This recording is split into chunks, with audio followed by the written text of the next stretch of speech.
Hello, hello.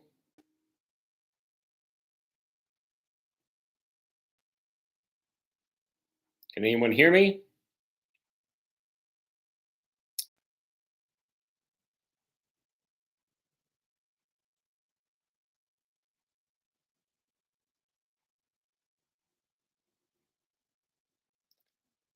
Awesome.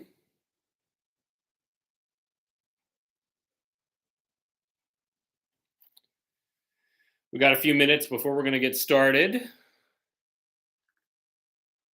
A few people on.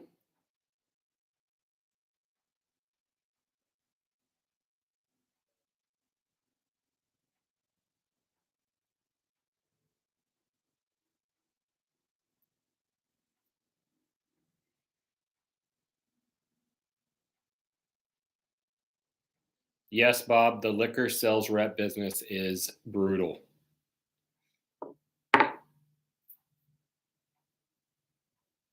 Are you with a wholesaler?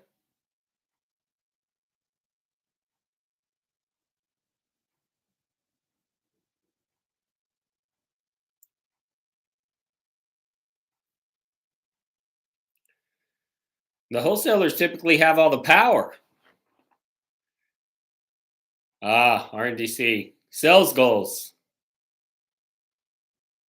Yeah. I had a liquor store owner that I recorded a podcast with, and I tried to get him to talk about inducements, and he wouldn't do it. Not on camera. It was kind of interesting. For those of you who don't know, because of the 3-tier system, when you're a producer like I am, you have to get a wholesaler in the state to sign a contract to represent you, and you sell your product to them. And then once they have it, they own it and they can do what they want with it.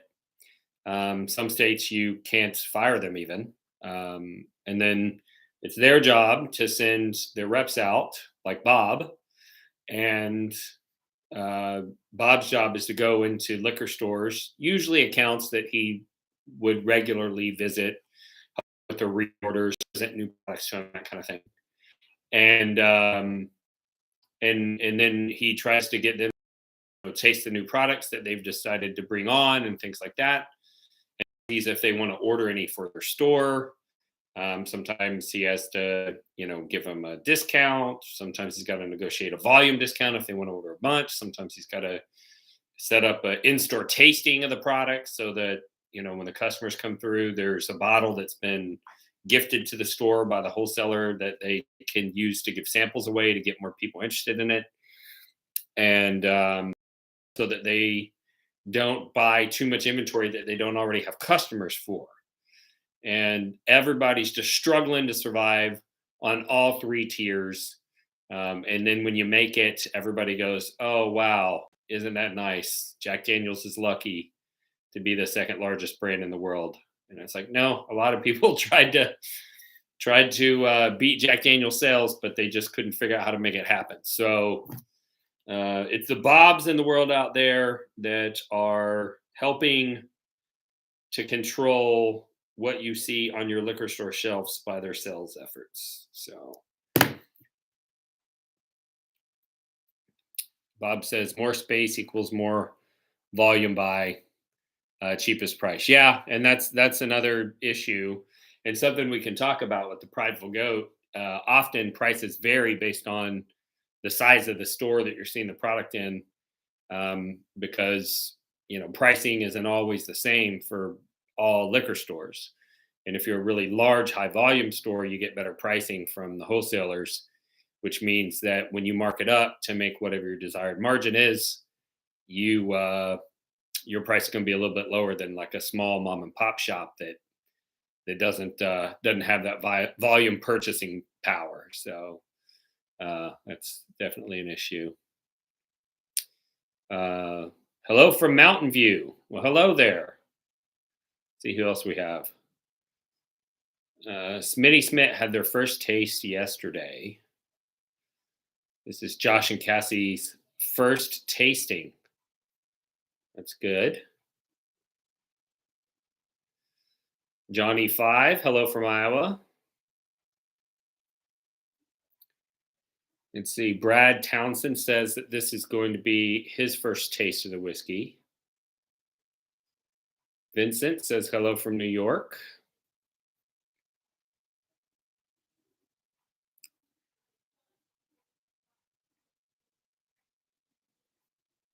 Bob retracted a message. I didn't know what heel meant.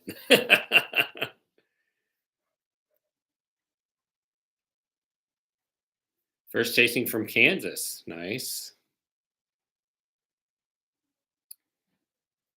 All right.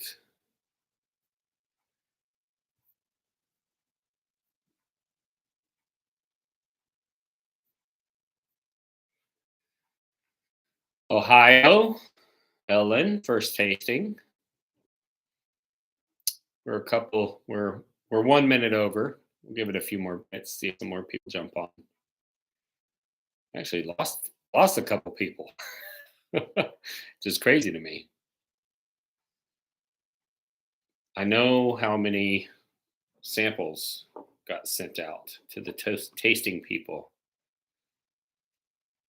So there should be more people on.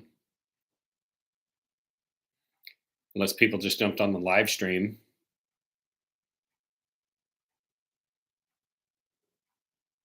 Let's see. Colby from rural PA.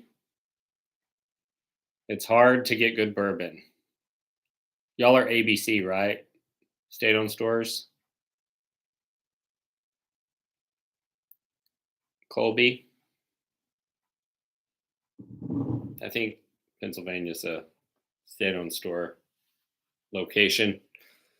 Things are a little bit different there than they are here in Texas, where everybody's free to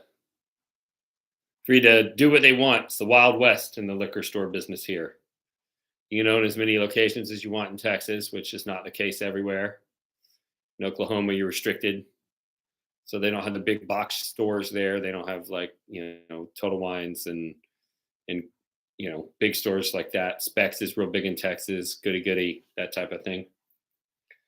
So Texas, you can do a lot, but you can't sell alcohol on Sunday if you're a liquor store. So liquor stores are all closed on Sunday. A couple other people couldn't resist a sip once they got their bottle. I do that too. People give me samples sometimes when they come over for I do an event here at about once a month. Here's the one I'm looking for.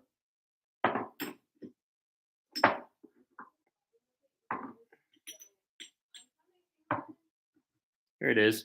People give me samples. I do an event here at the house about once a month where I invite people over from Someone Say Whiskey.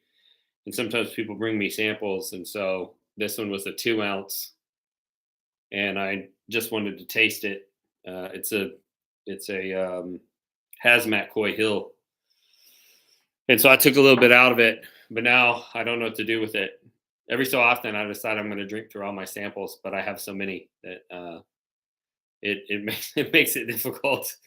Some of which, like my buddy, if you're in Someone Say Whiskey, Alex Baptista, he does a advent calendar this time of year, and you end up with 25 2-ounce samples, and it's like a tasting competition. So some of them you end up drinking a bunch of times as it goes through the rankings. But some of them, if you eliminated them earlier, you only probably drank a 1/4 ounce out of it. So you end up with all of these 2-ounce sample bottles that have all this whiskey in it. And it took me a while to work my way through them because some of which weren't my favorite. But anyways. All right, we're a few minutes after, so we're going to go ahead and get started. My name is Randy Sullivan, and I am the host of the podcast Bourbon Real Talk. I'm also the co-founder of the Facebook-based whiskey group Bourbon Real Talk Community, which is just an online forum where you can, discuss all things whiskey. Although we do not allow troll behavior in there. So if you've ever experienced any whiskey online forums, you've no doubt noticed that there are some people in there that can get pretty hateful. And we don't allow any of that in Bourbon Real Talk community. But today we are here to talk about the Prideful Goat. And we're going to start off with a little bit of history of the Prideful Goat. This is what we're going to be tasting today, which is the Prideful Goat 6-year. So if you have a Glen, I would recommend you go ahead and crack it and get your sample poured in there so that it can start to air out. I'm going to taste out of my mini Glen here. That helps me to not drink too much. If any of y'all saw my podcast, I found out that my daily drinking had affected my blood pressure. So I've not been drinking during the week unless I have something like this, and then I try to drink a little bit less. So the origin story of the Prideful Goat is kind of an interesting one. We're going to taste our sample together, but it's probably a good idea to get it poured in the glass and give it a few seconds to start to air out. Anyway, so it was December the 19th, 2019, pre-pandemic. The Texas Whiskey Association was holding an event at Gulf Coast Distillers, and supposedly all of the distillery owners and distillers and all that stuff from the state of Texas were going to be at this event. And that ended up not happening, but they turned it into a release party, and the Texas Whiskey Association was there, and they were doing a live stream from their podcast. They wanted me to be on as a guest, so I went down there, and I ended up, I'd heard the story on Christopher Hart's podcast that there was this like entrepreneur that was very big in the coffee business, and he had bought the Uncle Ben's rice processing plant. This rice processing plant in Houston had been created to supply the Allied forces during World War II. And so there was all this rice being processed there, and it was being shipped overseas to the various fronts. And so historically, pretty significant place. But later, and I can't remember if it was in the 80s or 90s. I'm guessing it was in the early 90s, based on age, or maybe late 80s. The plant had shut down and was up for sale. And there was a gentleman named Carlos de Aldecoa, and he was in college, and he was presented with the opportunity to buy this huge industrial complex. I mean, if you drive past this place, it's like a quarter mile long. It seems like the building is enormous. The grounds are huge. And he did end up buying it. He went to his father, who at the time ran the family businesses, and said, "Hey, could you get me like the cash to buy this place?" And his dad said, "Yeah, I'll give you the money, but if you don't pay the family back within, I can't remember if it's 12 or 18 months, then that asset is going to be folded into the family businesses, and it'll become a family asset. But if you pay the full amount back within the time frame, then it will be your personal asset." So even though he's a college student, he went in Pretty Woman style. So remember in Pretty Woman, Richard Gere would buy companies that their asset value was worth more than the total value of their stock on the stock market. And that's how he'd make money, is by taking the companies apart and selling them off. Well, that's what Carlos did. He sold off pieces of rice manufacturing equipment to rice manufacturers around the world and raised enough capital to pay back the original cash price for the facility, the land, and all the equipment. And so within the time frame, he paid it all back, and he owned this huge industrial plant debt-free in college. And that was kind of his jumping off point. He started a number of businesses, and Carlos is a very interesting guy. He owns a bunch of coffee businesses. One time I asked him, what percentage of the coffee in the United States passes through one of your companies before it makes it to a consumer? And he said around 40%. So think about the amount of coffee in the US and what 40% represents. That's huge. And he has decaffeination plants. He's got, in fact, all of the caffeine that is in Coca-Cola products comes from Carlos's decaffeination plants.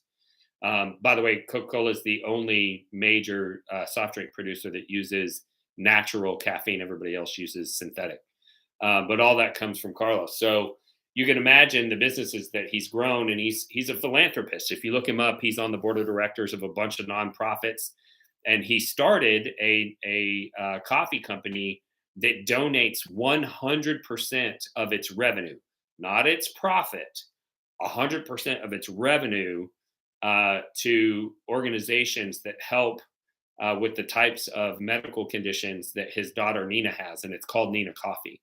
So super interesting guy. I'd heard a little bit about that before I went to this event, and I'm standing there and I'm being introduced to people. I didn't know what Carlos looked like, and somebody introduces me, and I kind of noticed that people are reacting differently to him than the other people that are there. The staff are behaving a little bit differently around him. And so I asked him, I said, "Do you own this place?" And he said, "Well, he's very humble." So he's like, "Kind of." He's like, "My family owns a number of businesses, and this is one of them." And and then I knew who I was talking to, and I said, "Well, it's beautiful." I said, "I saw some of your equipment when I was walking in. It's a lovely place." And he said, "Have you not done the tour here?" And I said, "No." And this was the second coolest moment of my entire life, right? I don't know if you have that moment that you can pinpoint, like this is when I felt like I was the coolest. But he said to the bartender, he's like, get Randy a drink.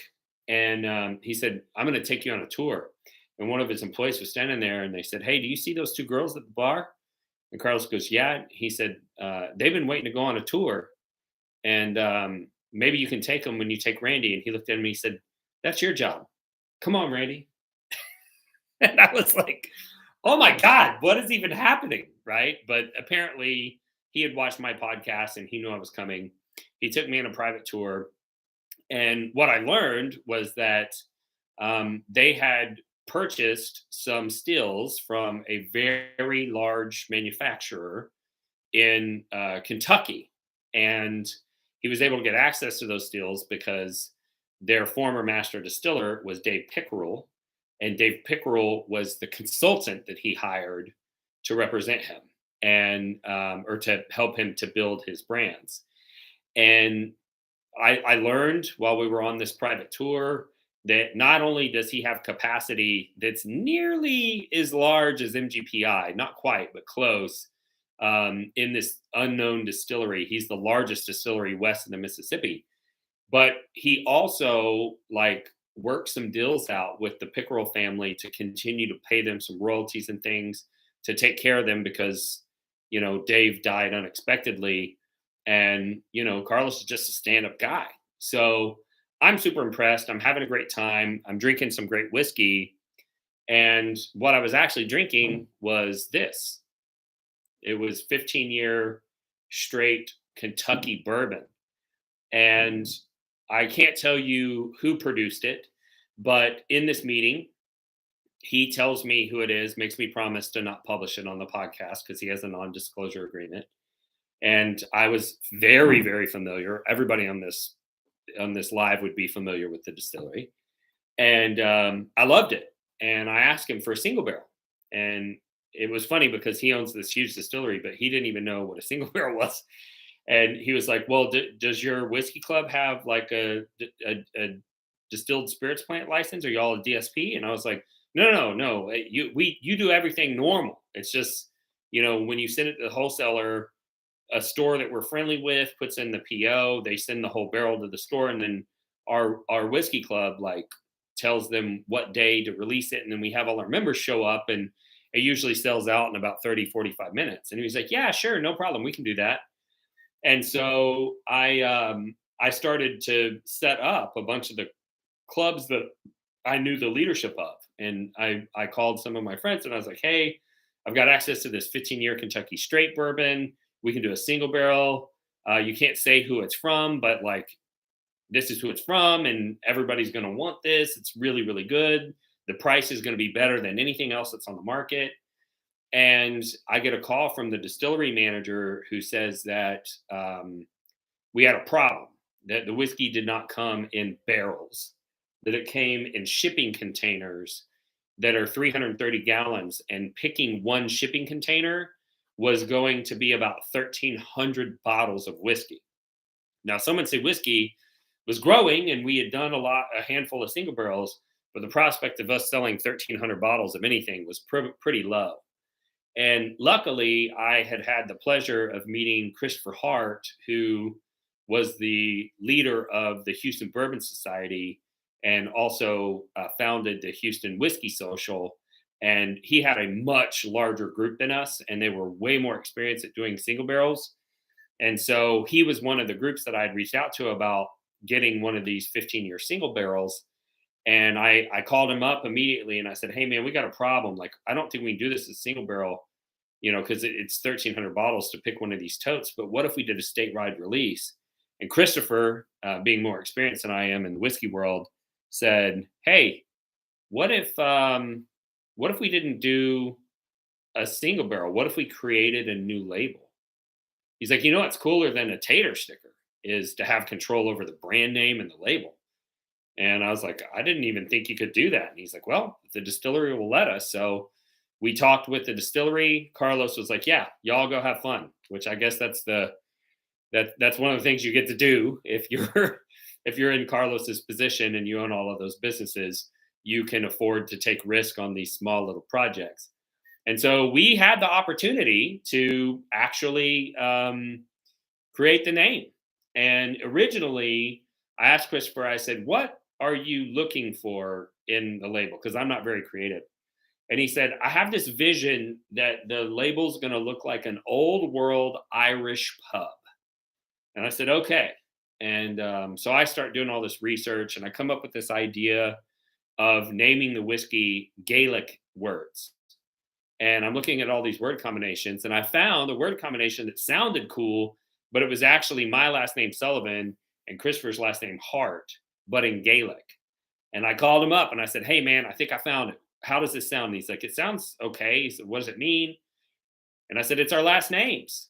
And he goes, oh, you realize that if we name this whiskey our last names and then release it to the enthusiast community, we're going to get crucified. And I was like, yeah, I guess I didn't really think about that. And then he, like, out of the blue goes, what do you think about the Prideful Goat? And I was like, it sounds cool, but where'd it come from? And he was like, oh, I just thought of it. And I don't remember what I was doing, but I was doing something, and I had been on a hipster word generator app online. And I was like, I don't believe you. Like, this sounds like something a hipster word generator come up with. And he's like, no, I just thought of it. And I'm not sure I believe him. I think he might have come up with it through a hipster word generator. So we went to the distillery. We went to the legal team, presented the name. They did this search, made sure that it was available, filed the trademark, and we were off to the races. Christopher reached out to one of his designers that he uses through his various businesses and had the goat designed. And I got to be honest, it looks a little prideful. You can see it in his eye, right? But once the goat was designed, he took the rest of it to the main label design company that operates here in Texas and cut them loose. We ended up coming up with this design, most of which was Christopher. Like I said, I'm not very creative. And we released the first batch, the 1,300 bottles, and it sold out in about 3 hours. And so Carlos was like, hey, could you do it again? And I said, yeah, I think we could. And so we released the second batch of the 15-year Kentucky Straight, and it sold out in about 2 hours. And at that point, he called us and said, hey, what if we built this into a brand? And I was like, wow, that would be awesome, right? But keep in mind, at this point, my podcast may not have even had 1,000 subscribers, right? I'm like, how did I find myself in this situation? And so we started to look for additional liquid because we only had at that point about 5,200 bottles worth left of the 15-year. That got released in batch 3 and 4. We doubled the size of each release. So batch 3 was 2,600 and batch 4 was 2,600.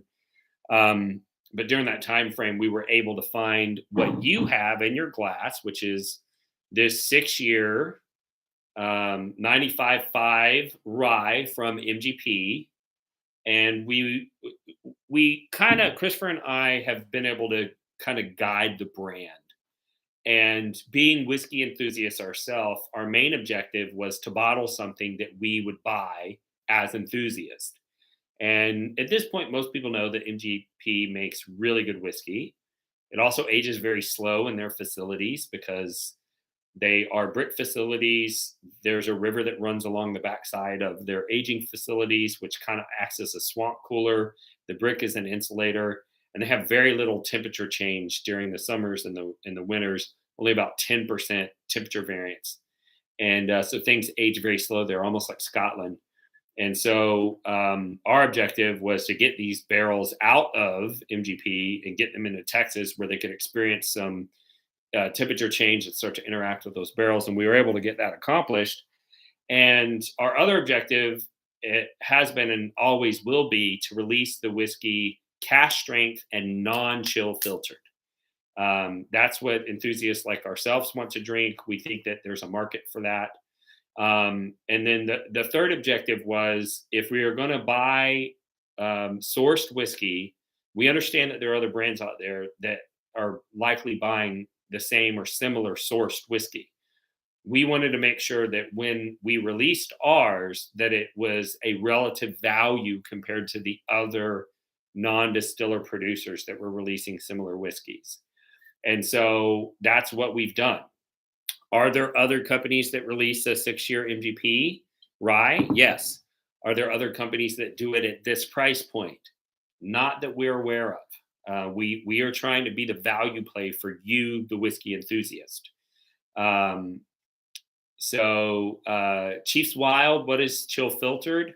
Let's get into that after the tasting. We're gonna open it up to questions. But that's kind of the backstory and how we got started. Since then, we have launched in 8 states. So you have to go into a state, find a wholesaler to represent you, and get them to go out and hustle and present your brand to liquor stores. And then you, the consumer, is going to the liquor store and buy it from them. We are in California, Texas, Oklahoma, Colorado, Kentucky, New Mexico, Louisiana, and Florida right now. And we are working on a deal that should launch after the first of the year that's going to include 3 more states. So won't mention those yet because the deal's not inked yet. But and then we have 2 online retailers.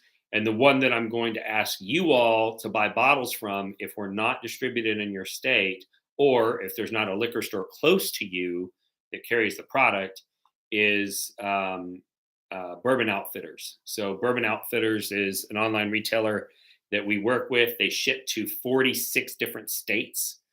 And so there's very few people that are on this live that won't be able to get a bottle if you like the whiskey after tasting. So, all right, let's jump right into it. So hopefully you've already poured the whiskey in your glass. I know some of y'all said this is your first tasting.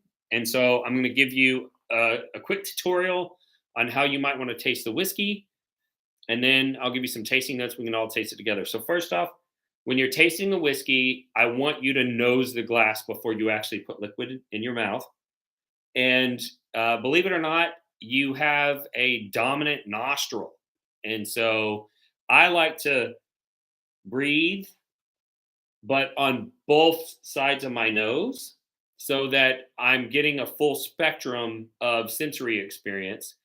And I also like to keep my lips parted a little bit so that when I'm breathing in, a little bit's coming in from my mouth. And what I find is that if I hold my lips closed when I breathe in, I get more burn in my nostril.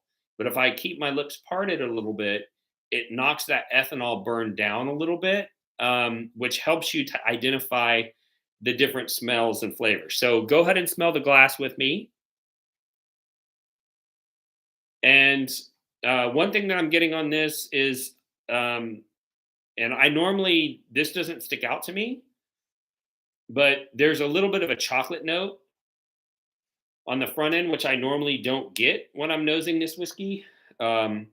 So my palate might be a little tweaky today. But what I typically get on this whiskey is a caramelized sugar note, like some people say butterscotch. Um,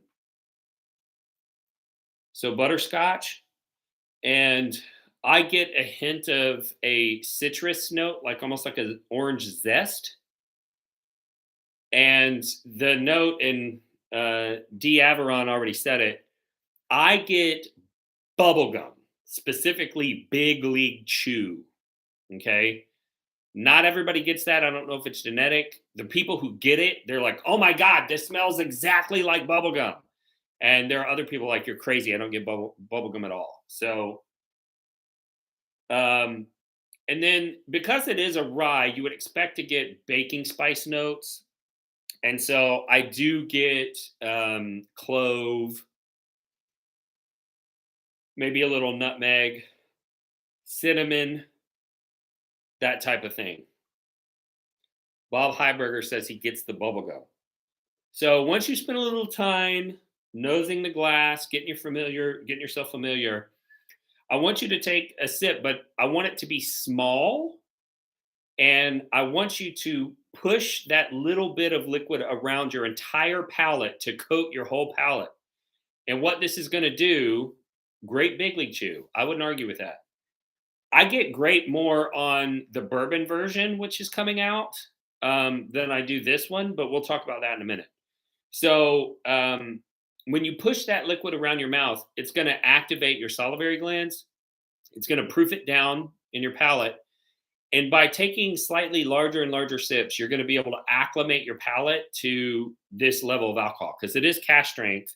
I think the one that you guys have is 118 or 117. I'm actually drinking a different batch. Mine's 115. Yes, spearmint. Spearmint is definitely a tasting note that I get on this a lot. So take your sip.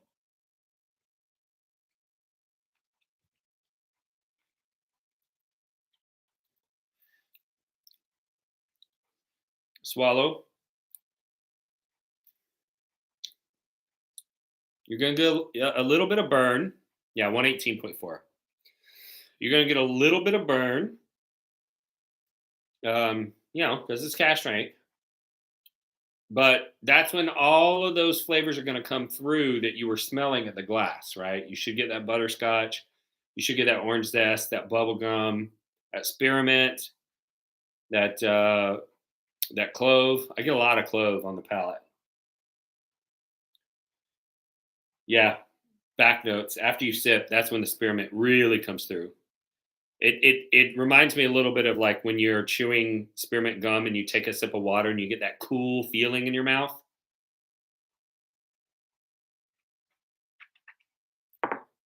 And Adam says the burn is pretty minimal. I would agree. One of the things that I like about this is that for a 95% rye whiskey, you would expect it to be super spicy.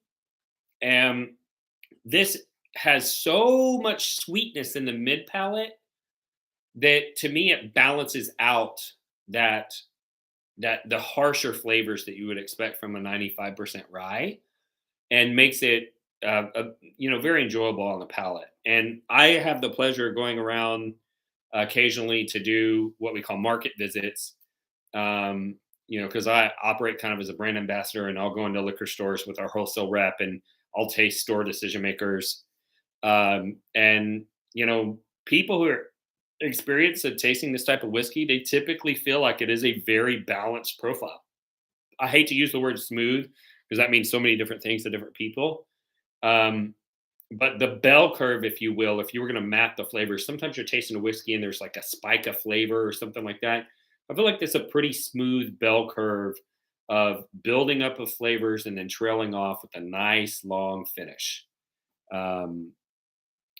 It says it drinks like a high proof old fashioned with all the spice from the bitters and orange peel expressed over the top. I feel like that's fair because I do get orange. And one of the interesting things is that we do single barrels of this.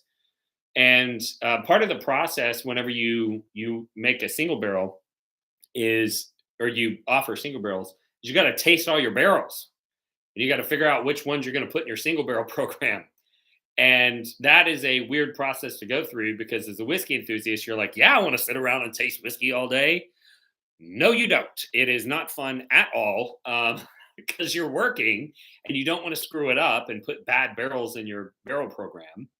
And you have to spit, otherwise you die because you're tasting so many cask strength whiskeys, and the whiskey starts to damage your palate and you get palate fatigue. You have to take breaks. For me, when I'm trying to reset my palate, I like corn chips and water. And so, you just sit there all day and you taste barrel samples. There's a tasting team. In this case, it was me, Christopher, and the head distiller of Gulf Coast, Julian. And we would all take our notes and then we would vote. And the interesting thing is that I think that there were only 3 split barrels. Our palates were similar enough that we were able to pick the ones that we thought were unique. But thinking back on it, the ones that were unique for the most part had either a over-the-top bubblegum flavor, over-the-top spearmint flavor, or over-the-top orange zest flavor. And, those are the base profiles for this whiskey, in my opinion. So hopefully everybody likes it. So we talked a little bit about the barrel program. We talked about the history. Let's talk about what's coming for the future. One thing is the 15-year is no longer available. The distillery has sold it all. There is still some in the wild, particularly in California and Florida.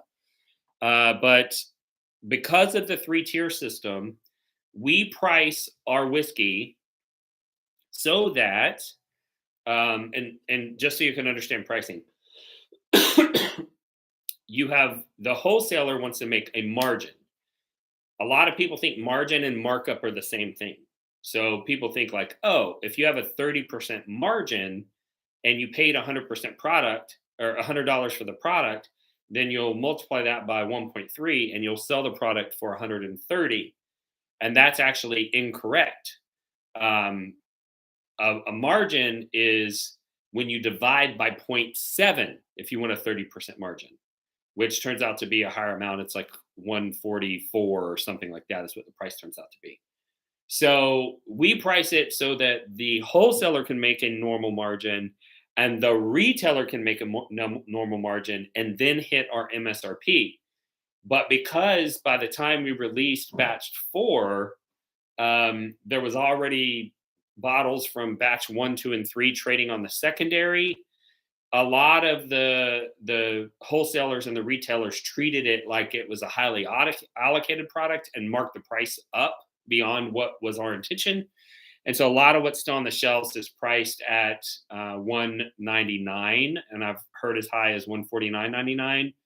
But our intention was for it to be $140 in our home state of Texas, and states with higher taxes maybe as much as $160.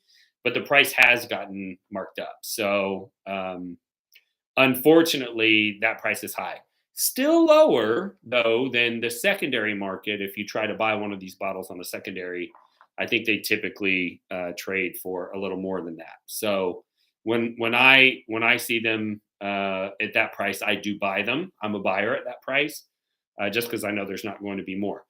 But before the end of the year, everywhere that you can buy one of these 6-year ryes, we have a 6-year 21% rye bourbon coming out that is also MGP. It is also a 6-year, and it will be the same price as the Prideful Goat rye. And so that's something that we're very excited about. That should come out by the end of the year. Now, I will tell you that we have enough of the 6-year rye to sustain us for a couple of years without buying any more whiskey. We did not get as much of the bourbon. So when you see the bourbon, I would buy it. And if you like it, I would go ahead and buy some extra and put it away, because that 6-year bourbon will probably go away unless we find some more barrels, which is always our problem, right? There are always barrels for sale. But if you have the goal that we have, that we want to take care of you, our consumer, and make sure that when we release it, we are releasing it at a price that is better than anybody else who's releasing that same type of whiskey, you have to say no to most of the barrel purchasing opportunities, even if you love the liquid. Because if you pay too much for your barrels, that raises your cost. And then when everybody puts their margin on top of that, you end up with a bad price. And we don't want to do that to you guys. So Crazy in Bourbon Town says, would love a weeded version. I would love a weeded version. I would also love a 4 grade. But so far, we've not been able to find any barrels available that match our profile. We are trying to not release bourbons that are below 6 years. I'm not saying it would never happen, but the price would have to be phenomenal. In our opinion, most good bourbons have aged for at least 6 years. And so finding 6-year bourbon that's at a price, that makes it affordable is hard. In addition to the announcement that I just made about the 6-year bourbon, which will be out, if not by the end of November, early December, it will be out. We are also, it says, what's the mash bill of this drink? It is 95% rye, 5% malted barley. We are also going to do a rum finished rye. So it's going to be this same whiskey, but it will be finished in rum barrels. And I have been on the phone for the last 2 days trying to procure the finishing barrels. But if you watch my podcast, you know that my wife Lindsay's favorite whiskey is a rum finished rye. And so when we decided we were going to do a finishing project, knowing that that's a popular one and knowing that it's my wife's favorite, I said, let's just go with rum. So rum rise and ice cream. Will we see a rum rise and ice cream? I don't even know what that is. So probably not. What cigar are you smoking? I'm thinking about lighting one. Oh, you were asking a friend. I actually don't smoke very many cigars because I have the bitterness gene and I don't taste all the nice flavors that you guys do. Just in time for my birthday. Awesome. So let's see. What questions do you have? What was the question from earlier? I said that we would get to later. We're going to open this up to a Q&A. What do you guys want to know? I've learned all kinds of crazy things about the industry. So if you have any questions. Yes, we are working on Maryland right now.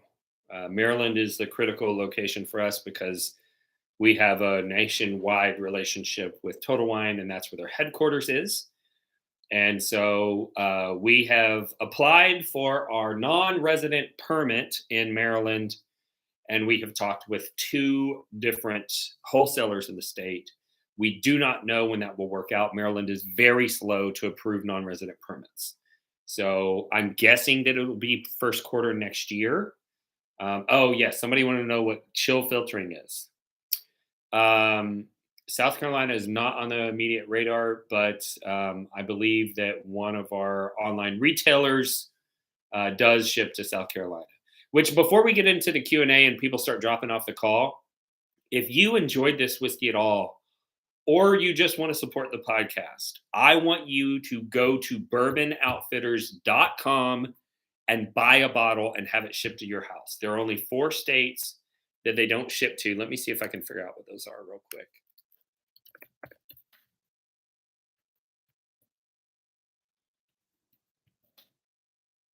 They sent me a list,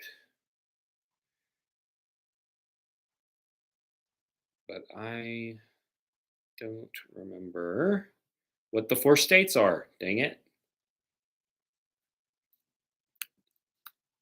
Let me see if... Oh, let's talk about chill filtration real quick while I'm looking this up. So when whiskey goes through the distillation process, there are fusel oils that make it across the still because they evaporate at approximately the same temperature as ethanol. So the distillation is purification, and that is how they separate the ethanol from all the other compounds that are in the distiller's beer after they get done fermenting. And there's this problem that can happen where you bottle a bottle of whiskey and then you send it to a really cold environment, and when the whiskey gets cold, it causes the oil that's in the whiskey to congeal. If you've ever put taco meat in a container and then put it in the refrigerator and you come back the next day and there's that oil slick that's on the top, that's because the non-saturated fats that were in the whiskey will saturate and congeal when it gets cold. And that can happen to whiskey where you take a bottle into a cold environment, it gets cold, the fat in it congeals and it gets cloudy, and then people think the whiskey is bad. And so to prevent that, the industry developed a process called chill filtration, where they take the whiskey down to this really cold temperature, something, negative 30 degrees or something crazy cold. And all of the fats that are in the whiskey congeal, and then they run it through a filter while it's cold and pull all those fats out. And then it doesn't matter what temperature the whiskey gets, it'll never go cloudy. From an enthusiast standpoint, we think that we can taste those fats. And if we can't taste them, we think that we can feel them. We think that it changes the way the whiskey feels in your mouth. My personal opinion is that those fats might hold the other flavor compounds on your palate longer, and it may extend the length of the finish. And so we don't want to chill filter our whiskey because we want all of those flavor compounds to be in there, and we want to hold them on your palate as long as we possibly can. And that is why we do not chill filter our whiskey. So what other questions do you have? Bourbon Outfitters. Darren says, Bourbon Outfitters, good people and service. Yes, they ship pretty quick. Shipping wasn't too bad. Yeah, their shipping's pretty reasonable. Bottle got here safe. Yeah, non-chill filtered is the way to go, Adam says. And I agree. I think most of my, favorite whiskeys are non-chill filtered. Although I have done the blind between the regular OWA and a single barrel, because the single barrel OWAs are not chill filtered, and the no Alaska and Hawaii, somebody said. All right. I don't remember those being the ones, but I believe you. So I have done it, and I don't know that I could taste the difference as much as I'd like to think that I could. OWA or Old Weller Antique, their single barrels are non-chill filtered and their regular is. So that's a good way for you to test if you have access to both those bottles. And I couldn't tell a big difference, but we'll never chill filter because it's just an unnecessary process for cask strength whiskeys. Truth is, there's a proof point, and I've heard anywhere between 86 proof and 95.8 proof. The level of ethanol in the bottle is too high for the oil to congeal even in cold weather. And so when you have a whiskey that is 115 or 118.4, there's no reason to chill filter it. You're never, when it gets cold and it gets cloudy, they call that product separation. And it's 100% cosmetic. If you warm the bottle back up, the oils will diffuse back into the whiskey.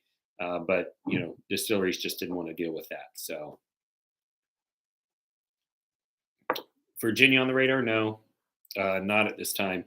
So we have kind of a rule, and that's an interesting topic, is distribution. So when you're growing a brand, we don't have any brand ambassadors besides Christopher and myself.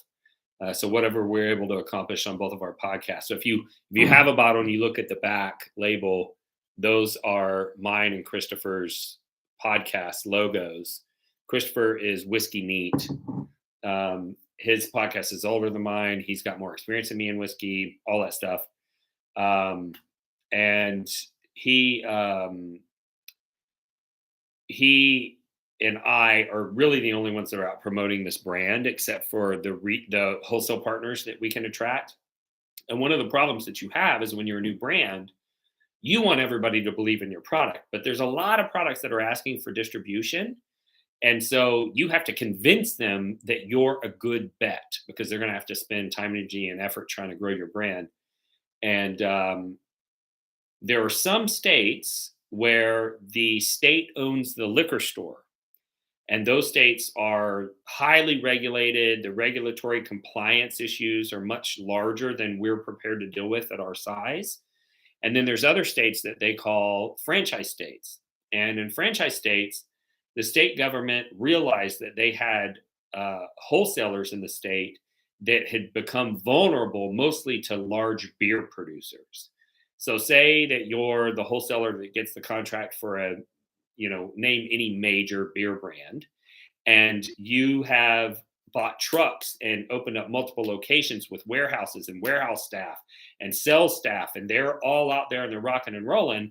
And then the beer company calls you up and goes, "Hey, bro, we're going to start charging you more, but we don't want you to raise the price. We just want you to make less money."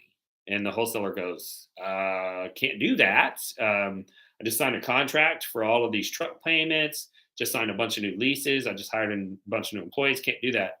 And they go, "Well, here's the problem. Your competitor down the street, they will do that. And so if you don't do it, you lose the business." And state legislators didn't like that possibility for disruption. And so they changed the laws so that once you sign a contract with a wholesaler in a state, you're pretty much married forever and you can't get out of it. The downside to that is that if you're not a huge beer producer and you're a brand new brand like ours, you can't really afford to sign a contract in a franchise state because you don't have enough pull yet to get the kind of terms that you know you're going to deserve in the future. And so we are currently avoiding state-owned liquor store states, and we are currently avoiding franchise states for the most part, with a few exceptions. But we're trying to make sure that those states still have coverage through our online retail partners. So yeah, it's called Flock, from what I recall. Okay. Sorry for the question. What's your podcast? Bourbon Real Talk is the podcast. You're on it right now, actually. You are on the Bourbon Real Talk channel. Just placed my order. Ohio, no, not on the immediate radar. Tony G says, "What about New Jersey?" New Jersey, we're kind of working on because of Total Wine's presence there. So there is a workaround for the franchise states where you sell to a wholesaler an importer, and the importer sells it to the wholesaler. So we are trying to get some product into New Jersey, but I have no idea how long that will take. What other questions do you have? Close to Maryland. Yep. ABC is like the mafia. Does anybody else have any questions? I got stories. You can ask anything.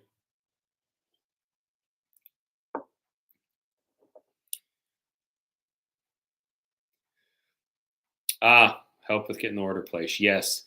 So our website did gork out. I don't even know what happened. Multiple times when you would go to pay your shipping so that you could be on here, I had to put restrictions on the product, if you will, so that we weren't shipping to areas that it wouldn't be copacetic for our licensing. And at one point it switched and it turned off all the areas where it was copacetic, and it turned on the one area that wasn't copacetic. And I don't know why it did that. I had to delete everything and re-enter it. And there was a day or two that people couldn't get their orders to go through. And then there was another time where it just shut the product off. And I went in and it had just turned it to inactive. And I did not do that. So next question was, any plans to distill your own juice? So because the distillery that we're with has, last time I counted, 28 brands, They are all the time buying whiskey. They're all the time making whiskey. They're all the time contract distilling whiskey. And there is some contract distilled whiskey that's being made that may be used for the Prideful Goat in the future, and it's coming out of Kentucky. Um, but the way that our relationship works with the distillery, that will remain a question mark until the whiskey is ready to be bottled, and we can run the numbers to make sure that it is the most advantageous for the distillery to put it through the Prideful Goat as opposed to one of their other brands or potentially selling those barrels to somebody else. So I can't say for sure, but yes, there is whiskey being laid down that has been contract distilled in Kentucky that could be for the Prideful Goat. But in terms of us using our own still, we do have a still from a very large, well-known whiskey producer. Sometimes I drink this whiskey. Just coincidence. I showed that now. So there was a large whiskey producer in Kentucky that that sold their stills, and Gulf Coast bought them. And they have six 39,000-gallon fermenter tanks, and then this still that's large enough to produce a large quantity. And there could be a scenario where we would do that, but Christopher and I are neither one of us are huge fans of making bourbon on a pot still. And most of the bourbon being made in Texas is made on a pot still, with a couple of exceptions. So if we were able to taste the distillate from this large still that came from Kentucky and we liked it, and we could find an aging environment that produced a flavor that we liked, because whiskey ages very quick in Texas and it doesn't have enough time for esterification before the flavors that are being pulled out of the barrel by the massive temperature changes start to negatively impact the whiskey, because it becomes too bitter and tannic because it's pulling out tannic acid. But it hasn't developed all of the fruit characters and stuff that you need with the time that it takes. So if we could find a combination, we would distill our own whiskey, but I would guess that that would probably be on the low end 8 years away, something like that. For the foreseeable future, will be non-distiller producers. So let's see. Now I just want to hear your stories. That sounds ominous. Okay, I'll tell you a crazy story. All right, so we're looking for liquid to bottle for the Prideful Goat, and we were looking for liquid for another brand that I'm involved in that's right over my shoulder right there. And Iron Root Republic is our partner with that brand. That doesn't have anything to do with the Prideful Goat. That's just something else I'm working on. And he calls me. He says, "Hey, I found some 10 to 12-year Kentucky straight bourbon, and it's this much per barrel." And I was like, "All right, let me run numbers. How many barrels do they have?" And so he calls the guy back and he said, "Well, how many do you want?" He goes, "Well, it depends on the price." And he goes, "Well, you get a price discount if you buy, whatever." And so we committed to buy, I think it was like $250,000 or something like that worth of barrels. And the guy goes, "Well, if you're going to spend that much, you should buy a whole tanker." Well, I didn't know this, but when you're buying barrels as a non-distiller producer, you don't know how much liquid is in the barrel because it's been evaporating and some of the barrels leak. And so you might buy 100 barrels and 5 of them might be totally empty, right? And it changes your whole pricing strategy for the whiskey and all that stuff. But sometimes barrels are dumped first and they sell the shipping containers and you know exactly how much you're getting. And there are totes, which most totes are 330 gallons, or you can buy a tanker, which is 6,000 gallons. So the guy says, for that amount of money, you could buy a 6,000-gallon tanker. We go, "Oh my God, well, give me that. That'll be enough to set this brand up for as long as we could conceive of," right? Because we'd only sold, less than 1,000 bottles of whiskey at that time. 6,000 gallons would last us forever. And he goes, "Well, how many tankers do you want?" And we're like, "Well, Jesus Christ, we thought you had a few barrels. How many tankers do you have?" And he said, 50. And I was like, this dude has 300,000 gallons of Kentucky straight bourbon whiskey that's 10 to 12 years old. Oh my God. Well, obviously, my little brain couldn't handle that. So I called up Carlos and I was like, hey, I think I found all the juice we need to build the Prideful Goat. I think this was even before we found this rye. So we signed a contract giving us an exclusive right to buy this whiskey through the end of the week. They overnight samples to me. I buy an airline ticket, drive straight to the airport, get on the plane. I was scared to death they weren't going to let the sample through, even though I fly with samples all the time. I get down there, we sit down, we taste it, and Carlos says, buy it all. Buy all 300,000 gallons. This is millions of dollars worth of whiskey. The retail value of this whiskey is about $120 million worth of whiskey. Okay.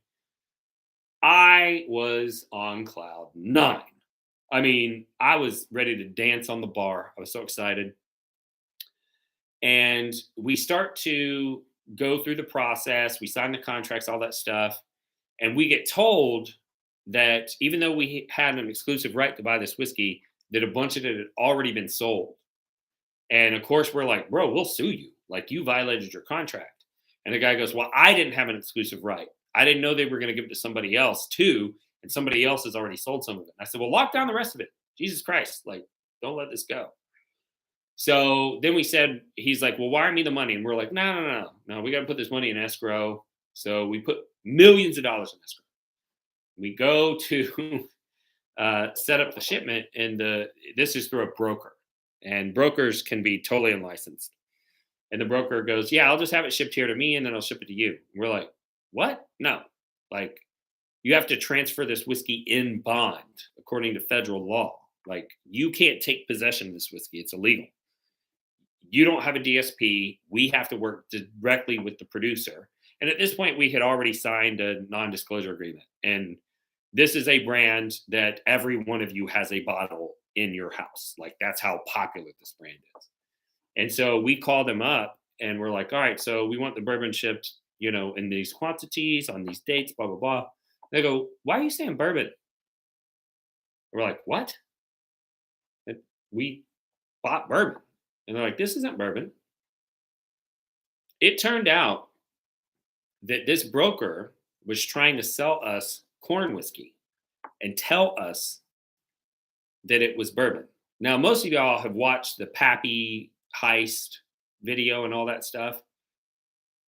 The whiskey associated with the Pappy heist was only a tiny fraction of what this fraud would have been. This would have been a $120 million fraud.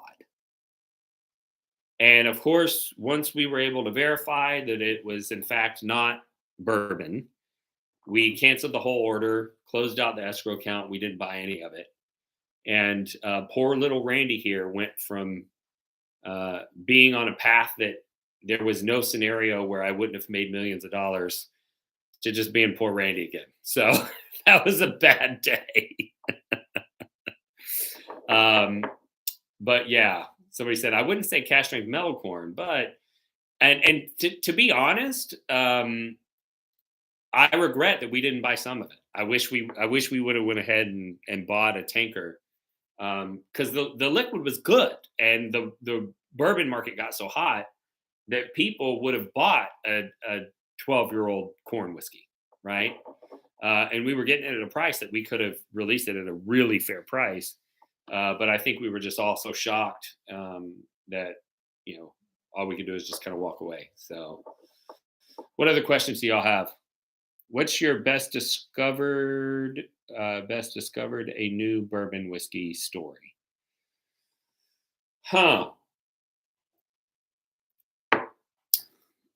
What's my best discovered a new whiskey story? This is going to sound fake because if y'all watch the podcast, y'all know that I have my first show sponsor. And my first show sponsor is still Austin, from Austin, Texas. And I mentioned earlier that I'm not a huge pot still bourbon fan. There are some exceptions. I really love Iron Roots products. There's Leaper's Fork which could be in the running for one of my favorite stories. But in terms of flavor being shocked, it would have been the Still Austin Musician. When they first released it, it came in a half bottle of 375, and it was in like this wooden tube. It was made out of like, it wasn't cork, but it came in a wooden tube.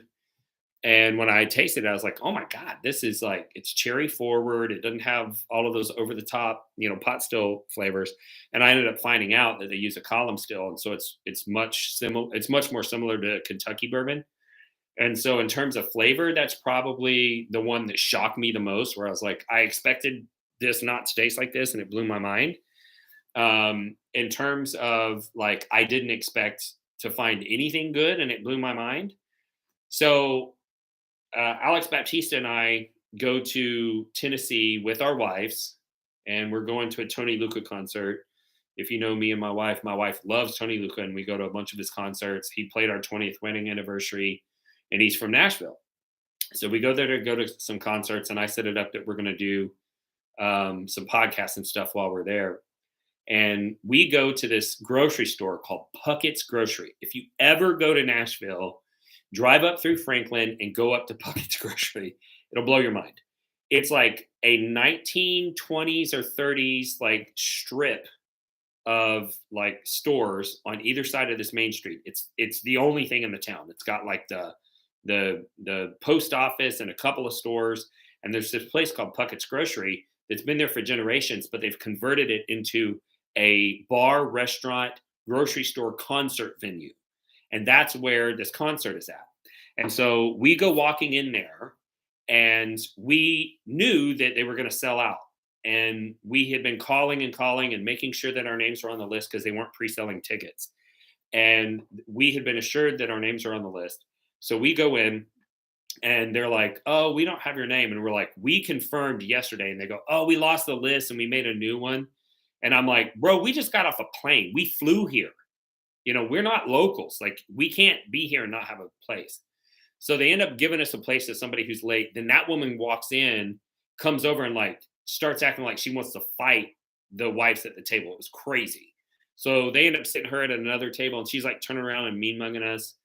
And then I go up to the bar, and it looks like all they serve is like Truly and wine.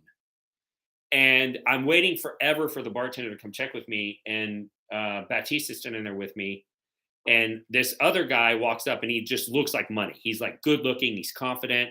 And the bartender serves him first, even though we'd been standing there a long time. But after I saw the guy, I was like, that makes sense. I probably would have served that guy first. He looks like he'd get you fired. You know what I'm saying? So that guy orders a vodka and something. And I was like, oh, they have liquor? And he's like, oh, yeah, they've got all kinds of stuff. It was all under the bar. You couldn't see it. So when it's my turn, I'm like, do you have anything that's like local that maybe I wouldn't be able to get in Texas? And he's like, oh, yeah, there's a distillery like across the street. And I was like, well, how many products do they have? And he goes, well, we carry 2. And I said, all right, give me a glass of each. I expected nothing. This stuff was amazing. And the Puckett's Grocery is it's in Leaper's Fork. And the distillery is Leaper's Fork Distillery. And so we were both blown away by the quality of the whiskey. So when we had a break on our schedule, we drove back out there, went to the distillery, did the tour. I met some of the staff there, and I got their information to do a podcast. While we're sitting there drinking the whiskey, my wife goes, oh my God, do you see who's sitting behind us at that table? Keep in mind, this is like 30, 40 minutes outside of Nashville. It was Chris Kirkpatrick from NSYNC, and his whole family are sitting there. And apparently one of the singers, songwriters that was performing, he writes songs with from time to time. So they know each other. But we didn't expect to see Chris Kirkpatrick. Keep in mind, there's like toothless people in this place. The floors are all off level. They're serving like, cornbread and stuff up at the bar. It's like, this place is country, right? And there's Chris Kirkpatrick. So I get all set up to do the podcast. We fly back 2 months later. We're doing a handful of things. We went to Jack Daniels and stuff. And this time I have Wes with me. And so first thing we do, we get off the plane. We drive straight to Puckett's Grocery. We eat lunch. and we're going to go over and do the filming of Leaper's Fork, which is on the podcast. It's called like the best craft whiskey you've never heard of. And so we're sitting there, and there's no one else in the store except for this old farmer who's wearing like the typical farmer outfit. He's got like overalls on, and he's like chewing a piece of straw, big belly, just sitting there. He's got this thick country accent. You can't understand anything he's saying. And all of the girls that work behind the counter come out. They know him, like he's a local. So they come out after they've served us. There's no one else in the place, and we're just sitting there eating. And they sit with him, and they're having the craziest conversation. And I hear this woman go, "His eyes? I didn't even know you could donate your eyes." And this other person's like, "Oh, yeah, you can donate all kinds of things." And then I see this beautiful older woman walk in high heels, like dressed to the nines, full makeup. No one else in this place looks like this except for Lindsay. And so I'm kind of looking at her like, "What are you doing in here?" And she walks by. And when she walks by, she looks me right in my eyes and she's like, "Hello, how are you?" And keeps walking to the back. And I guess she was going to the bathroom. She gets a glass of wine and she comes walking back by. Lindsay's back to her, to her when she walked in. When she walked back by, once she got past, Lindsay slaps me, which is the thing she does when she sees celebrities. And she's like, "Do you know who that is?" And I was like, "No." She's like, "That's Kathy Lee Gifford." And so I don't know what it is about this crazy off-level grocery store slash music venue slash bar slash restaurant in this little sleepy town, but like celebrities go there. So that is like the craziest surprise drinking experience. And then we go across the street to film Leaper's Fork, and I was like, "Dude, we just saw Kathy Lee Gifford at Puckett's Grocery." And the guy was like, "Oh yeah, she lives right up the street." He's like, she's been here before." And I was like, "Oh, cool. Well, I'm glad it's normal to you, because to me it was like totally weird to see her in that location. Last time I saw her, she was on TV in New York. So that's my craziest discovered a weird whiskey story. All right, let's see what other questions we have. Number 5, I'll pass on. Ron, thank you. You're welcome, even though you're not here anymore.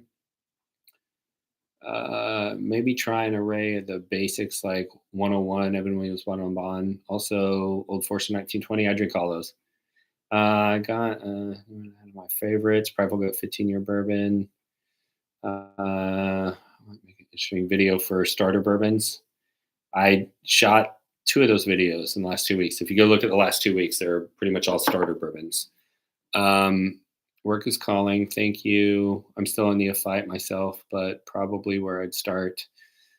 Y'all must be having your own conversation. Do you all have any more questions? Have I ever had Canadian Club Chronicle series? No. I do have. It may take me too long to find it. Somebody drove. I live in Texas, just north of Dallas. Somebody drove from Canada one time to see some family, and they came over. I told them, like, when you come down, like, come see me. And they went to Wichita Falls, which is 2.5, 3 hours from here. So they made the additional drive to come here, and we sat down and had drinks. And he brought me one of those like 40-plus-year-old, what's the other Canadian? Crown Royal. He brought me one of the really high-age Crown Royals, and I got to try that. Need to watch live more. Thank you. This is great. You're welcome. If you compare the 6-year rye to another rye out there, what would be most similar in your opinion? Sagamore, no question. Sagamore now has some of their own distillate that's been aging long enough that they can release it. And I got one of the first bottles in Texas. Let's see.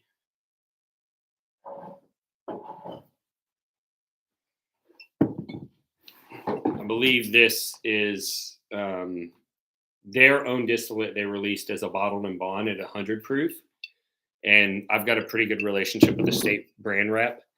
And he brought that to me as a gift, knowing that I'd share it. But this is a 4-year-old product that they did. But their single barrels are a 6-year, and their single barrels are also MGP rye. The only difference between the Prideful Goat stuff and some of the stuff that Sagamore's done is that one, Sagamore will blend together the two different rye recipes that MGP makes. And MGP makes a 51% rye and a 95% rye. So obviously they're very different. And so when you buy their batch product, it's a combination of those two. And then they don't do it cask strength and they don't do it non-chill filtered. So I was able to get them to do a cask strength version for Texas. And they did their first ever ultra small batch cask strength non-chill filtered for Someone Say Whiskey, which it was a 2-barrel blend because we needed more bottles for the club. But that is definitely, in my opinion, the thing that's most similar to the Prideful Goat rye would be a Sagamore. But, lower proof, chill filtered, and it's got the blend of the lower rye content. But love the Sagamore people. I'm also in DFW. Why does Dallas get all the good stuff?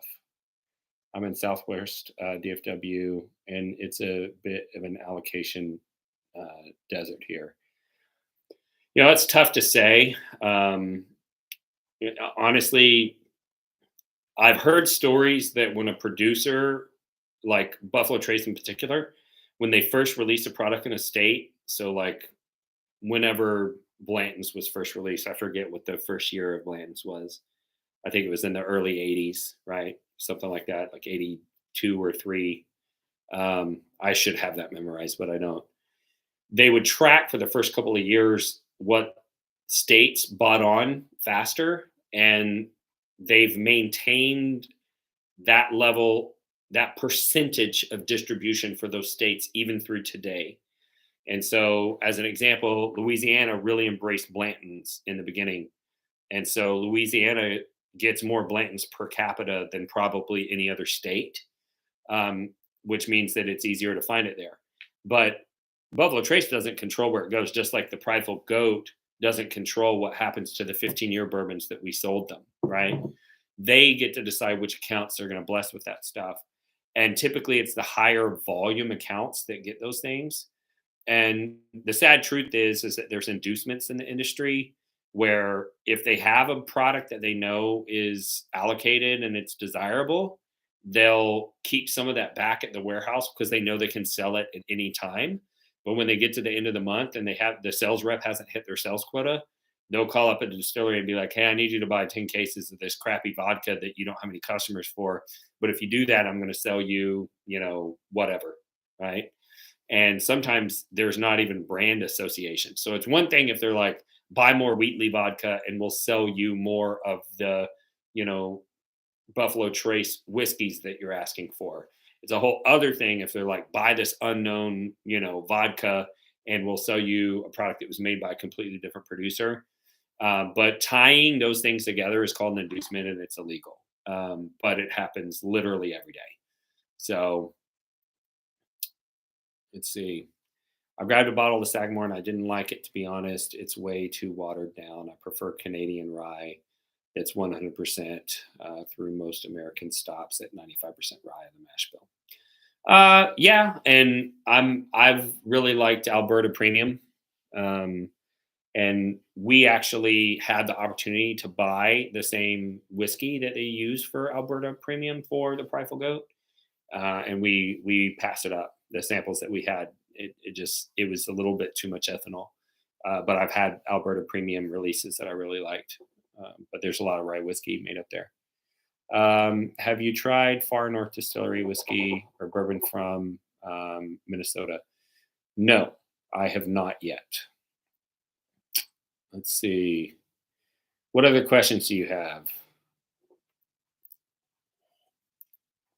You can ask me anything. You can try and stump the chump if you want. If I don't know, I'll just say I don't know. Yeah, Lot 42 is good. But I don't like the peated versions. Well, if you guys don't have any more questions, we can wrap it up. I'm doing well, Apple Crow. Doing well. Yeah, I mean, I'll probably do one of these virtual tastings about once a month. And when I feel like we're ready, I'll do one that's not Prideful Goat focused. I've done a series before in Someone Say Whiskey that we advertised as Ask Me Anything. And I just got on live and had people ask me questions, and I'd answer any question that they ask, and things went pretty well. So eventually, we'll do something like that for the Bourbon Real Talk community, and it'll probably be hosted here. Let's see. Is it illegal for stores to force you to buy a bottle in order to get another one? Very good question. Damn, that's a good question. All right, so we talked about inducements, and inducements are illegal. And an inducement is where a wholesaler induces a retailer to buy product in exchange for selling them something else. That's illegal. So in the state of Texas, there were some liquor stores that started to sell baskets with their allocated bottles. So you didn't just buy George T. Stagg. You were going to buy a George T. Stagg and these 5 other bottles of random whiskey that they had on their shelves that they couldn't get rid of. And so someone who shall remain nameless, but he is a regulatory like tattletale, and he's done a lot of good for the consuming public, but I thought this was kind of messed up. He reached out to the TABC, the Texas ABC, and said like, "Hey, is this legal? This seems like an inducement." And the ruling is that inducement laws are to protect the small retailers from the powerful wholesalers, but inducement laws are not to protect consumers from retail practices, because that is just an independent business deciding how they want to make their money. And in the case of a wholesaler, that retailer can't go to another wholesaler to buy that same product. And so they don't have a choice. And that's why inducements are illegal. But in the retail world, customers are free to go to any liquor store they want. And so, no, it is not an illegal inducement for the store to force you to buy other products to get the bottle you want. Very good question.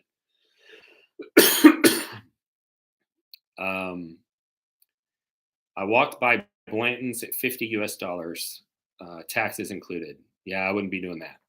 I buy every bottle I can find at retail because that is the one that people ask me for the most. 78.513 8.5 bourbon. Is this limited stock or still being made? It is not being made, Scott. That is a very good question. So Scott's question, if you're familiar with this bottle, it says what the mash bill is.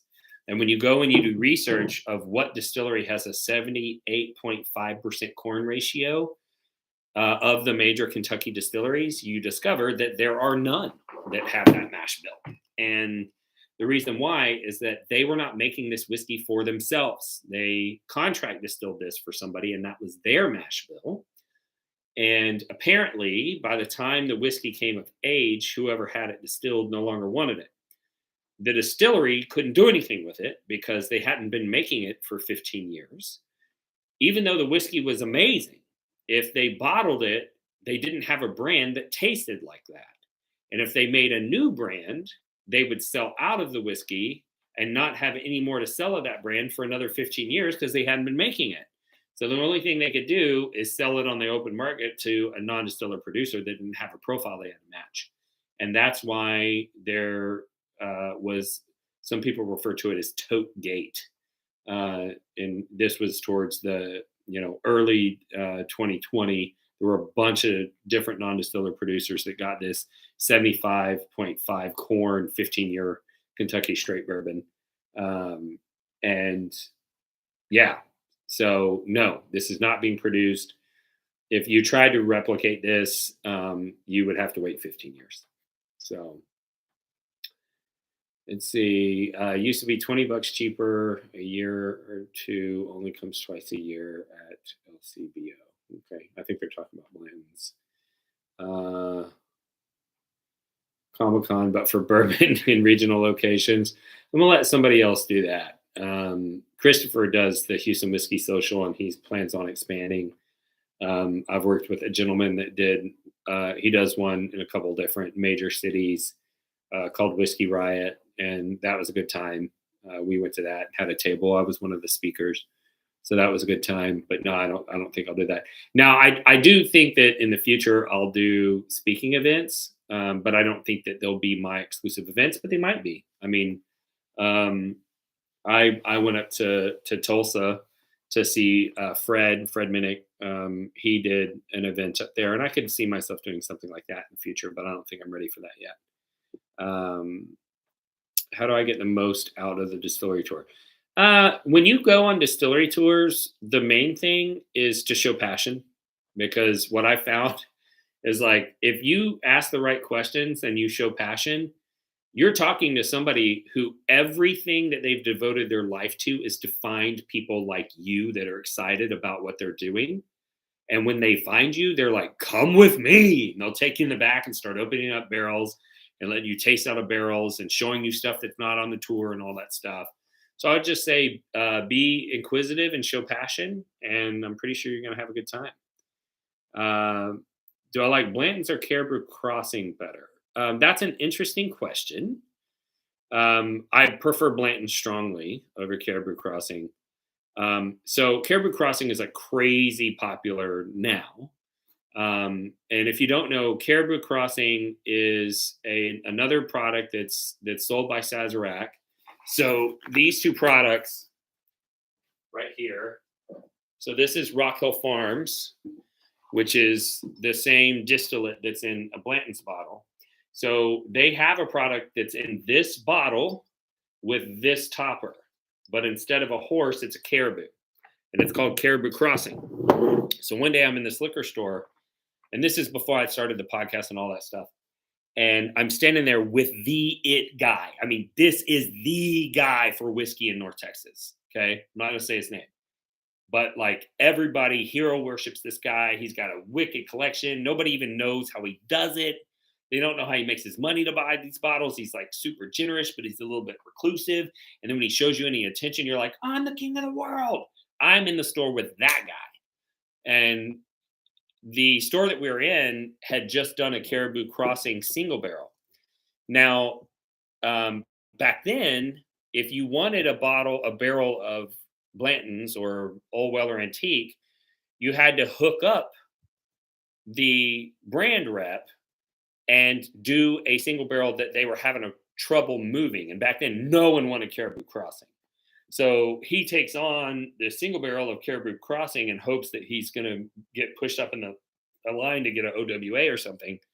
And now he's having trouble moving it. So I'm standing there with the it guy, and he looks at me and he goes, what has a Rock Hill Farms bottle and a Blanton's topper that's Buffalo Trace Mash Bill 2?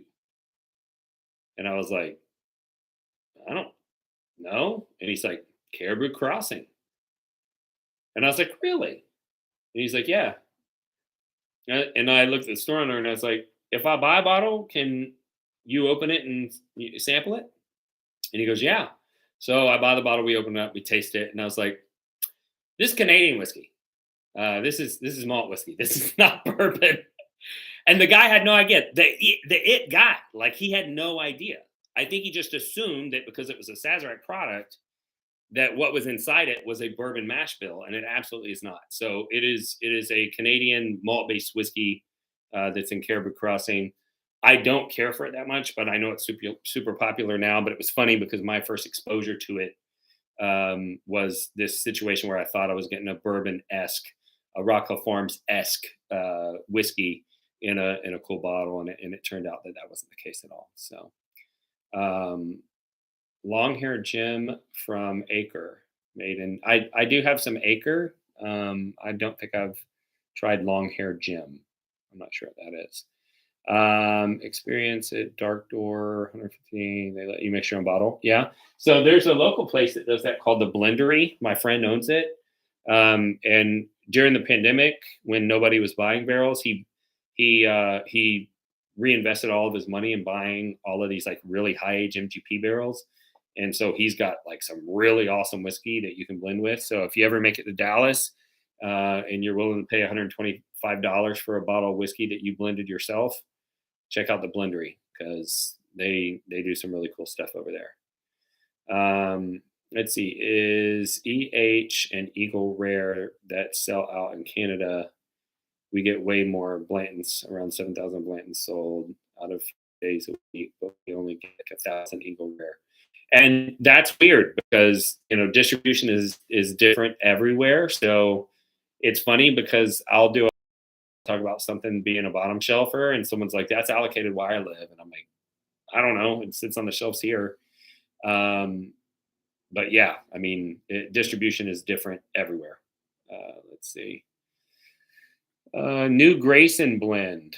I can't wait to taste it. Yeah, so Grayson is. I love Grayson. So my buddy Nico Martini, he has a Texas whiskey podcast. He wrote the Texas whiskey cocktail book. So he's an author. He partnered with some retired Major League Baseball players and created Grayson, which is a blend of 3 different Texas distilleries, but most of it is from Iron Root. And it's bottled in the Iron Root bottle. It's pretty good stuff. I mean, if you like Texas, pot still based whiskey, you're gonna love it. But check out Nico Martini. He's the man. I love that guy. Have I gone to Whiskey Fest? No, I've actually not gone up for Whiskey Fest yet, or Bourbon and Beyond.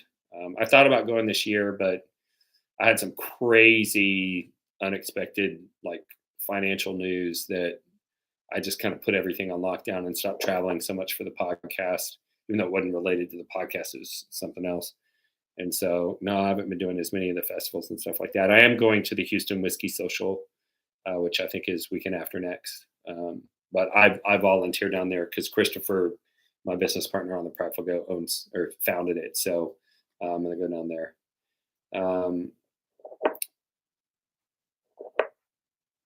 They're saying that Caribou Crossing is now distilled in Old Monterey, but it used to be sourced from an unknown Canadian distillery. But it's bottled in Kentucky. And I've read some about that, and there was some advantage, some tax advantage to shipping across state lines or something like that because of some Canadian tax law. I don't know. But so let's see. Van Winkle's channel says he's going to Whiskey Fest in San Francisco. Nice. I did go to the International Bulk Wine and Spirits Convention. It was in San Francisco earlier this year. And honestly, that's where we found the 6-year Prideful Goat bourbon from somebody that I met there. Is unallocated available with an online retailer? This stream is about the Prideful Goat and was sponsored and paid for by the Prideful Goat. But I will answer that question. If you are in Bourbon Real Talk community, there will be a link dropped sometime likely within the next week. It will be announced. You'll have days in advance to plan and set your calendar so that you can jump on and buy. But yes, unallocated will be available from an online retailer. We're still working out some of the final details, so I'm not going to say who it is yet, but yeah, it should be in the next week or so. What other questions do you have? It's been an hour and a half, so I've kept you guys for a really long time. But I love hanging out with my whiskey friends and answering questions. So if you got anything else, let me know. Otherwise, we can wrap it up.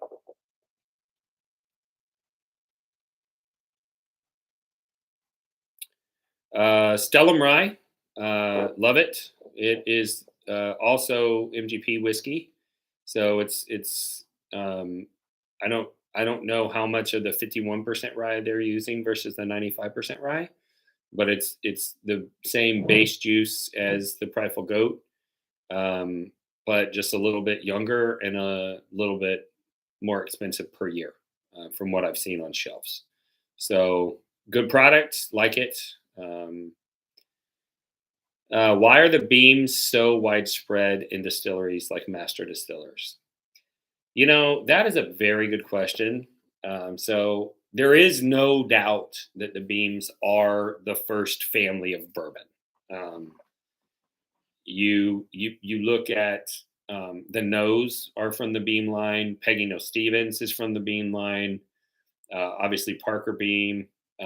There's Beams have been the head distiller and have started so many distilleries in Kentucky. It is insane. I don't exactly know how that happened, but it certainly became a family tradition to be in the business. And that's kind of stuck around and it's worked. And they just have generations and generations. And I think it's also, I would say that the Kentucky bourbon industry as a whole supports generational nepotism, right? I mean, you have multiple distilleries where the grandfather, the father, and the son are all involved in our lifetime. That doesn't really happen in a lot of other industries. And so I think that it might have to do a little bit with the Appalachian family culture. I've listened to a really interesting book called Hillbilly Elegy that talked a lot about the culture in the area. And I think that there's a culture that supports generational nepotism. So it could have to do with that. But that would all be speculation. I've not tried Minor Case. Let's see. Let's see. Ask about book recommendations for the whiskey knowledge. Just read everything Fred Minnick wrote. Fred Minnick's books are bar none the best. They're deep. They're a deep, deep dive. And so, that's where you'll learn like the whole history of the Beam family and all that stuff. Like, that's good stuff. Let's see. Kyle wants to know, as a consumer living in Texas, is it legal to have a family member from out of state mail me a bottle? If not, is that nationwide or specific to Texas? That is a very complicated question. So the answer is technically no. It is technically not legal to mail distilled spirits into Texas. However, the reasons why it's not legal is to prevent bootlegging. And the TABC, from my experience, isn't trying to stop your aunt from mailing you a bottle. So I don't think that there would be any actual legal ramification if your relative mailed you something. So we've done some research on this. I know that as a distillery, I can't mail a bottle to a consumer in the state of Texas for sure, for sure. But in terms of somebody mailing from outside of the state into the state, it's technically not legal, but the probability of there being a ramification is pretty low based on what I've seen. So, but ironically, you can mail from outside of the country, which is weird. So you can mail from outside of the country into Texas as long as you are the importer of record and it is for personal consumption, which is crazy. But yes, USPS says that you can't mail spirits at all.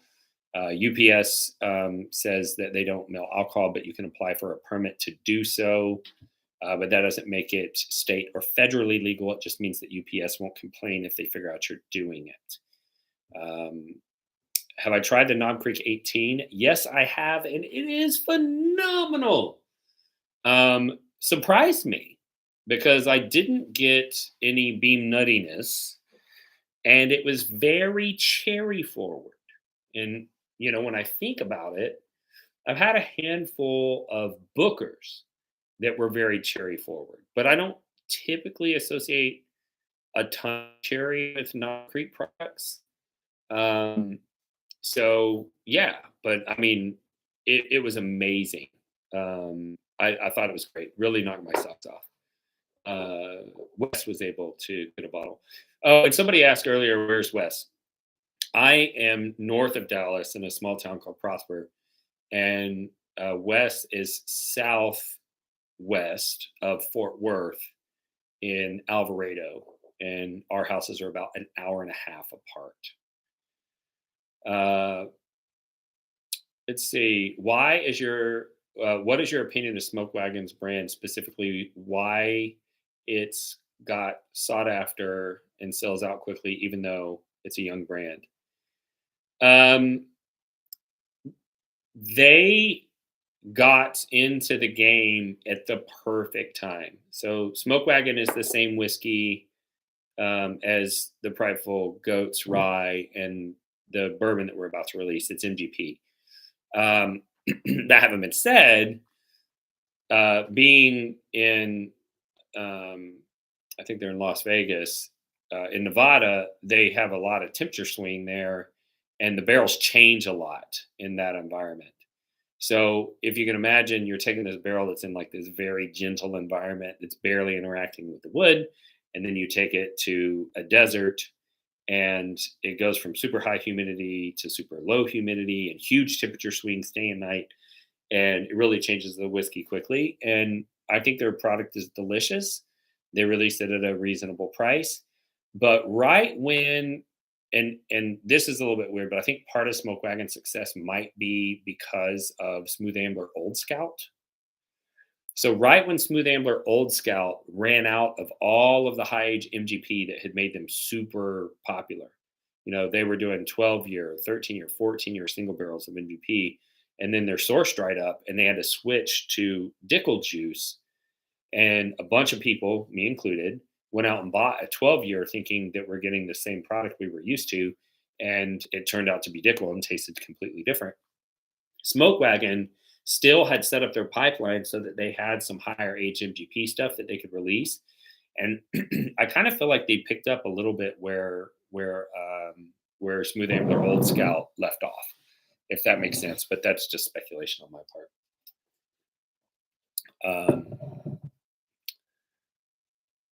Let's see. Is Wes part of the Prideful Goat? No. Wes is Wes is my show producer. Wes owns a marketing company called Brandland, and Bourbon Real Talk has a contract with Brandland to handle our social media and marketing campaigns. So all of you who found this tasting opportunity by getting an ad on Facebook and clicking on it and then paying shipping to get a free sample so you can do the tasting, Brandland created that ad, managed the ad, all that stuff. He doesn't own any part of Bourbon Real Talk. He doesn't own any part of the Prideful Goat or Unallocated. He's not associated with Someone Say Whiskey, just the show producer and owner of the marketing company. But he is the co-founder of Bourbon Real Talk Community.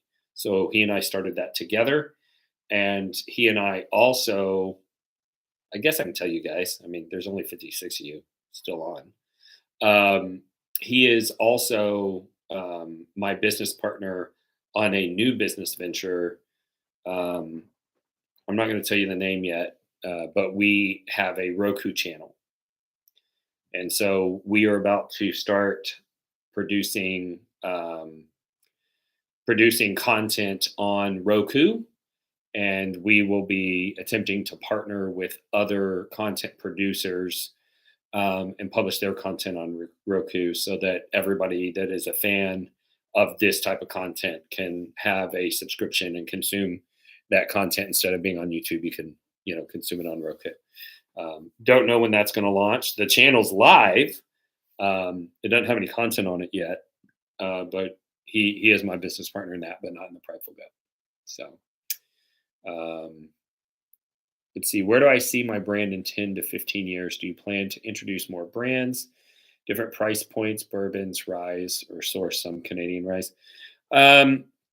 So the intermediate plan, let's say the next 4 to 6 years, would be to continue to source the best whiskey that we can find at a price that is reasonable to the consuming public. In 4 to 6 years, we would like to start being able to use some of the contract distillation that we've had done in Kentucky, which is a bourbon. And there is a point at which we could potentially ramp that up or start making our own distillate. Um, I will release anything that I would buy as a consumer. So I'm not opposed to, ryes. I'm not opposed to Canadian ryes, although the ones that got samples of I didn't like enough to bring on. Um, so we will search for anything that we think is good. We're not a brand that's trying to create a ton of consistency. We're okay if our different SKUs taste different from the previous SKU. With the exception of the 6 year rye, we're trying to be a little bit consistent with that. And like I said, we have a plan for the next couple of years to be able to keep that available. Um, but yeah, and my goal would be to grow the brand. We're on track to do somewhere around 10,000 cases this year. That's a pretty big year for a first full year with distribution, for a non-celebrity brand. So that's pretty cool. I would like to grow the brand so that it's closer to 100,000 cases a year, and at that point we'd be a household name. I don't have any plans on selling. It wouldn't be my decision. The distillery owns the overwhelming majority of the brand, but I just would like to build it up so that it was well known. We could do cool projects, fun things, open doors, be able to meet with the whiskey consuming public and do events and things like that. Um, don't necessarily want to sell it out and get a bunch of cash or any of that. I make plenty of money from my various businesses to support my lifestyle, so I'm not looking for a big payday or anything like that. But that would be my 10 to 15 year plan. And I'd hope that we could get there in under 10 years with our growth trajectory. Um, would Roku be able to be seen on other sites? No. No, the Roku would only be able to be viewed on a Roku-enabled TV, or if you bought a device that could load Roku as an app. But pretty much all smart TVs can download the Roku app. So if you have a smart TV, you'd be able to download the Roku app. Let's see. Whistle Pig buys most of AP older rye stock. Hiram Walker has some of the oldest. They have an 18-year cash strength. It was lottery in one barrel, not much old rye stock. I did not know that. The unallocated brand, go join Bourbon Real Talk community, and we can talk about it there. I'm in a weird position because all of the whiskey I um, that I used to make the samples to do this tasting was given for this event by the distillery. So I don't want to talk too much about another brand. It doesn't feel right to me. Or you can comment on any of my other videos and I'll talk with you about it there, but I don't want to do it here. Pauly D, I get it. People always ask for an alternative to Facebook community. I get it. The problem is the research has been done, and all the other social networks either don't work. Like I'm not going to get big on Reddit because it's anonymous, and my whole purpose in whiskey is connection, and you cannot connect online with an anonymous person. It's a complete waste of my time. It also encourages troll behavior because people can say anything they want with no fear of any repercussion. So I'm not going to do Reddit. I don't want to do Patreon because people are not on Patreon daily. They'd have to go there to check it.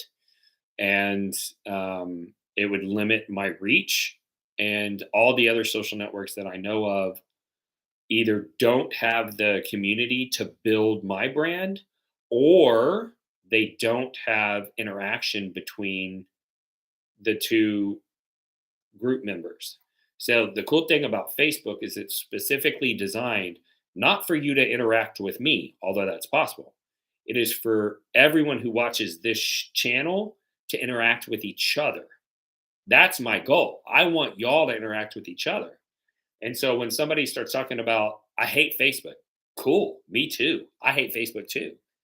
But if you're trying to create community and connection with the people who watch your show, Facebook's the only place that makes sense. Anywhere else, you're fighting an uphill battle because they don't have the eyeballs or they don't have the functionality built into their software. And so, and somebody said Discord. I don't know anything about Discord. I'm not super tech savvy. I've heard people talking about Discord before. I know that Dwayne Poor is coordinating things for his NFT thing that he's doing on Discord, but I'm not on there, and I don't know how to do it. And I get it. I mean, people have said like you need to be on TikTok, you need to be doing this, you need to be doing that, and it's not that I don't think those things don't work. It's that I only have limited capacity, and I am 100% vested in Bourbon Real Talk community, which is Facebook based. So, why Maker's Mark does not release age stated products? It's a philosophy issue. So Maker's Mark actually rotates their barrels in warehouse so that they will age evenly. So if you have a barrel that's low in the center of the warehouse, it's insulated by all of those other barrels and there's not much temperature change there. If you have a barrel that's at the top of the warehouse and to the side, it's closest to the wall, temperature changes affect it the most. And so Maker's Mark's whole thing is we want you to be able to grab a bottle of Maker's Mark and know exactly what you're going to taste. And so they cycle their barrels and they move them around the warehouse so that they don't all spend time in one aging environment. And if you're spending the time, energy, and effort and money to do that, you don't care about age. You care about flavor profile. So if it takes a barrel 7 years to get to that flavor profile, great. If it gets there in 4, also great. And so their whole philosophy about consistency prevents them from being real big on age statements, in my opinion. My Roku question. Let's see. Shout out on Beer Advocate. That's cool. Thank you. Human connection. Yes, that's what we're all about. Any other questions? Let's see. In company. It says somebody gave me $10. Is it Dushan? Am I saying that right? I didn't know you could give me money. That's cool. You don't have to do that. Let's see. Yeah, so really all I ask of you guys is if you had fun and you like the whiskey, you want to support the channel, please, please, please go to bourbonoutfitters.com, buy a bottle of the Prideful Goat. That would be awesome. Is it like Dushan that comes to my house, Dushan? Because I love you. And if it's another Dushan, I'm sure I love you just the same. But there's a Dushan that comes to my house frequently. Any thoughts on the price increase in recent weeks? Hi, Wes. The price of everything has gone up. Yeah, the price of everything has gone up. It's crazy. The price of glass, the price to get the glass to you, in all categories. So I would expect there's going to be price increases on everything. I mean, just the increase in the cost of gas costs more money to get the product from the distillery to the wholesaler and from the wholesaler to the retailer. Like, just think about how much everything has gone up with the stuff that you pay for, and then multiply that out by the many different elements that go into making a bottle of whiskey. And, our label cost has gone up, our glass cost has gone up, our cost of corks has gone up, our cost of the tamper-proof seals has gone up, the cost of boxes has gone up, the cost of transportation has gone up, everything has gone up. So yes, everyone is going to increase price, for sure. All right, guys. Well, I think we should wrap it up. We've been on for almost 2 hours, which is not strange for me because I talk too much. Deshaun, I hope you come over on Saturday because you would be welcomed here. And for everybody else, I love you guys. Thank you so much for coming on. Thank you for sticking with me for this long. Um, Please, if you're not on Facebook, consider creating a burner account, right? Because all of the bad side of Facebook can be avoided by not using your real name and not telling anybody who you operate as on Facebook. And if you do that and you reach out to me, send me an email at randy@bourbonrealtalk.com and tell me you're doing it because you want to join the community. I will add you because we typically block people who have brand new accounts because they're normally scammers. But if you reach out to me and say, hey, I saw you in the podcast, I'm going to get on Facebook just so that we can participate, I will approve your burner account. But please go to bourbonoutfitter.com, buy a bottle, stay engaged. We've got some cool episodes. We got a really awesome episode coming out tomorrow that's going to be about scams, whiskey scams, and how they've been tricking people to buy bottles online and pay too much. So love you guys. And feel free to throw in some comments on this. It will send them to me, and I personally respond to all the comments. So if you have any other questions, just throw them in the comments, and I'll get back with you probably tomorrow. Love you all. Talk to you soon.